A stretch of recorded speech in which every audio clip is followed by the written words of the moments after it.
வணக்கம். இந்த வருஷமாவது இந்த கர்நாடகா இஷ்யூக்கு தீர்வு வருமா அப்படின்னு சொல்லி எல்லாருமே ஒட்டுமொத்தமா எதிர்பார்த்துட்ருக்கோம். ஸோ இத பத்தி பேசுறதுக்காக முன்னாள் அமைச்சரும், டிவிகே நிர்வாகியுமான வைகை செல்வன் அவர்கள் இணைஞ்சிருக்கார். வணக்கம் சார். வணக்கம். சார், கர்நாடகா இஷ்யூ ஒவ்வொரு வருஷமும் அதுக்கான ரிசல்ட் வருமா அப்படின்னு எதிர்பார்க்கப்படுது. இப்போ என்னன்னா மேலாண்மை ஆணையம் வந்து நீங்க வந்து தண்ணி குடுக்கலாம் அப்படின்னு சொன்னா கூட அவங்க தரமாட்றாங்க. ஏன் இந்த பிடிவாதம் சார்?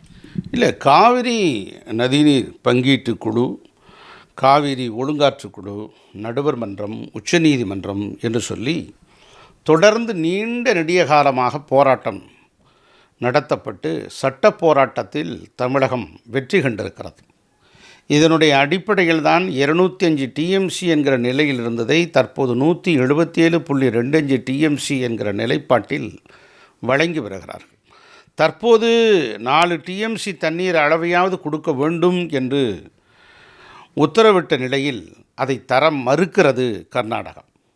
இது வன்மையாக கண்டிக்கத்தக்கது.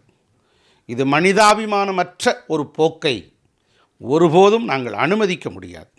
ஏனென்று சொன்னால் தமிழகத்தினுடைய விவசாயிகளுடைய ஜீவாதார உரிமை போராட்டம் இது. மேட்டூரில் திறக்க வேண்டிய தண்ணீர் இன்னும் திறக்கப்படாமலே இருக்கிறது. குறுவை சாகுபடி பயிர்களுக்காக தேவைப்படுகிற தண்ணீர் திறக்க முடியாமல் விவசாய பெருமக்கள் அதனால் பெரும் துயரத்துக்கு ஆட்பட்டு கொண்டிருக்கிறார்கள்.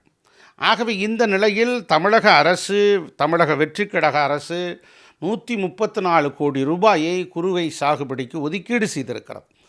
தற்போது இந்த காவிரி தண்ணீருக்கு நமக்கு கிடைக்க வேண்டிய அடிப்படையான தண்ணீரை கூட தர மறுக்கிறது கர்நாடகம். இது அடாத செயல், வன்மையாக கண்டிக்கத்தக்கது. இதுபோன்று ஒரு மாற்றாந்தாய் மனப்பான்மையோடு செயல்பட்டு கொண்டிருக்கிற கர்நாடக அரசு தன்னை மாற்றிக்கொள்ள வேண்டும். உடனடியாக தண்ணீர் திறப்பதற்கு நடவடிக்கை எடுக்க வேண்டும் என்று கேட்டுக்கொள்கிறோம். சார், விஜய் சார் என்ன பிளான் பண்ணுவார் அப்படின்னு எப்பயுமே ஒரு சஸ்பென்ஸ் தான். ஆகஸ்ட் 3ஆம் தேதி வர சொல்லி தடால்புடான ஏற்பாடுகள்லாம் இருந்துச்சு. இப்போது விஜய் சார் அங்கே போவாரா? ஏன்னா அவர் சிவகுமார் சார் என்ன சொன்னார்னா, வராதிங்க, இங்கே வந்து அமைப்புகள்லாம் பிரச்சனை பண்ணிகிட்டு இருக்காங்க அப்படின்ற மாதிரி சொல்கிறாங்க. இப்போது இதுக்கு செக் வைக்கிற மாதிரி விஜய் சார் போவாரா? இல்லை, அதாவது வந்துங்க 3ஆம் தேதி சந்திக்கலாம் என்கிற ஒரு திட்டம் இருந்தது. அது இன்னும் ஒரு முழுமையான வடிவமைப்பை பெறவில்லை. ஆக இப்போ ஏற்கனவே புரட்சித் தலைவர் எம்ஜிஆர் கடந்த காலங்களில் திடீரென்று அன்றைய முதலமைச்சர் குண்டுராவை சந்தித்து தண்ணீர் திறப்பதற்கு ஏற்பாடு செய்தார். ஆனால் அப்படி காலகட்டம் இது அல்ல. ஏனென்றால் தொடர் சட்ட போராட்டம், நடுவர் மன்றம் அமைக்கப்பட்டு விட்டது, ஒழுங்காற்றுக்குழு அமைக்கப்பட்டு விட்டது, காவிரி ட்ரிபியூனல் குழு அமைக்கப்பட்டிருக்கிறது, உச்சநீதிமன்றம் வழிகாட்டுதல் செய்திருக்கிறது. 30 ஆண்டு காலம் நீண்ட நெடிய போராட்டத்தின் அடிப்படையில் நமக்கு கிடைக்க வேண்டிய தண்ணீரை அரசு இதழில் கெஜெட்டில் பதிவேற்றம் செய்துவிட்டார்கள். ஒரு தண்ணீர் இந்த அளவு கொடுத்தே ஆக வேண்டும் என்று. ஆகவே அதில் எந்த மாற்றம் செய்ய முடியாது. இருந்த போதிலும் உடனடியாக இது திறக்க வேண்டும். நம்முடைய முதலமைச்சர் விஜய் அவர்கள் இது குறித்து நேற்று தலைமை செயலாளர் உள்ளிட்ட உயர் அதிகாரிகள், அமைச்சர் பெருமக்களோடு ஆலோசனை நடத்தியிருக்கிறார். விரைவில் உங்களுக்கு ஒரு நல்ல தகவல்கள் வரும். சார், இது தொடர்ந்து பார்த்தீங்கன்னா கில்லியில் ஒரு ஃபேமஸ் டைலாக், நான் சினிமாவோட ஒப்பிடுறேன்னு தப்பாக எடுத்துக்காதீங்க, ஏன்னா அதுதான் இப்போது ட்ரெண்ட் ஆகிட்டு இருக்கு.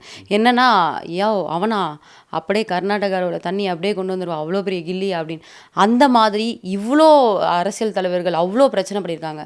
விஜய் சார் மூலமாக ஒரு தீர்வு வருமா சார்? கில்லி அப்படின்ற அளவுக்கு ஒரு ஒரு எப்பிக் அப்படி திரும்பி பார்க்க வைக்குமா சார்? நிச்சயமாக ஒரு பெரிய ஒரு மாற்றம் வரும். ஏனென்று சொன்னால் தமிழ்நாடு, ஆந்திரா, கர்நாடகா, கேரளா, தெலுங்கானா உள்ளிட்ட இந்த தென் திராவிட நாடுகளில் மிகப்பெரிய செல்வாக்கு படைத்தவராக முதலமைச்சர் விஜய் இருக்கிறார். கேரளாவிலே திரைப்படத்தோடு, திரையரங்குகளோடு நடிகர்களை விட்டு விடுவார்கள். ஆனால் விஜய்க்கு அங்கு அபரிதமான செல்வாக்கு இருக்கிறது. கொல்லூர் மூகாம்பிகை போகும்போது கூட விஜயை பார்ப்பதற்கு வழியெங்கும் கர்நாடக மக்கள் காத்திருந்தார்கள். இது நடக்க முடியாத காரியம், இது நம்ப முடியாத நிகழ்வு. அப்படி ஒரு அதிசயத்தக்க ஒரு மனிதராக, தலைவராக விஜய் அவர்கள் இருக்கிறார்.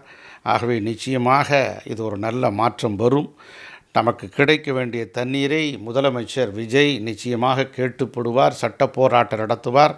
உச்சநீதிமன்றத்தை அணுகலாம் என்று தமிழக அரசு முடிவு செய்திருக்கிறது. நல்ல தீர்ப்பு நமக்கு கிடைக்கும், நல்லதே நடக்கும். கண்டிப்பாக சார், எதிர்பார்க்குறோம் நல்ல தீர்ப்புக்கு. நன்றி சார். நன்றி.